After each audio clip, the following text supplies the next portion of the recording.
Hello everybody, this is Anthony James DeLuise reporting to you from Vitruvian Videos. What is above is so below. It is 1:38 p.m. in Central Time, New York, New York. Today I'm going to be speaking to you about ascension tools. Now, there are three types of ascension tools in my observation and studies in the overall aspect of ascension and spiritual development. These spiritual tools help you to advance to your highest potential of your higher self, and also make it able for you to manifest your destiny and go through the levels of your life, defeating the monsters and breaking through the barriers and finding the true light of yourself. Now, one of those ascension tools is the memory tool, which is something that identifies to you in life of a time that is happy and beautiful. Let's say a time when a loved one was alive and they gave you a gift, and this gift was a music box, and this music box is a memory of them.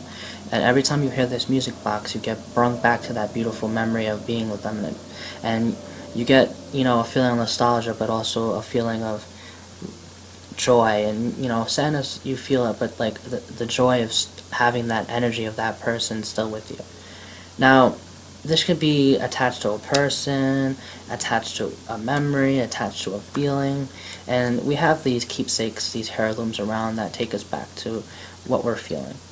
Another ascension tool is a subconscious catalyst. Now, the subconscious catalyst is a feng shui. It's where we take an object, let's say a statue of Buddha, and it represents balance for us in our life. And we have that statue around because when we see it, it reminds us of balance, and it reminds us that we need to balance ourselves. Or let's say you want to be more of a warrior in your life, and you want to feel more strong or strength or whatever, and you have a sword, and the sword represents a warrior mentality. Things that symbolize things in our lives that represent a certain energy that we want to manifest, and we keep these subconscious catalysts around for that specific reason.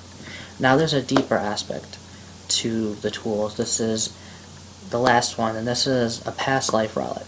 Now, this goes deeper. Now, we have archaeologists going all over the world and, finding these artifacts, and these artifacts date back into history and time of things that have happened, and they do the history, and they go back and they read and they dig deep into the relic and the history of the relic, but not on a spiritual level, on a energy level, on a more of a, how do I describe it, a geometrical mapping of sorts and vibration back to an event. So when you touched a relic, let's say from your past life, something that represents it doesn't have to specifically be the exact thing that you had in your past life. It could be an image of something very similar to something that you had in your past life. So let's say you were a musician and you played a very old instrument, and you go to this antique shop a vintage shop, and you find like an old instrument, and you grab it, or and you start to play it or just hold it or whatever, and you start to reimagine these memories that you had in a past life, and you start to visualize the past life that you once had. Now, people get these feelings, like their senses, like a smell or a sound, or a certain phrase someone speaks, and it doesn't have to specifically be a tool to connect you back to your past life, but these tools, these relics, help you, and they basically, it's a gateway back to a certain aspect in the past. Now, you have the three ascension tools. You have your memory tool, you have your subconscious catalyst, and you have your past life relics. Thank you. That has been Anthony James DeLuise from Vitruvian Video. What is above is so below.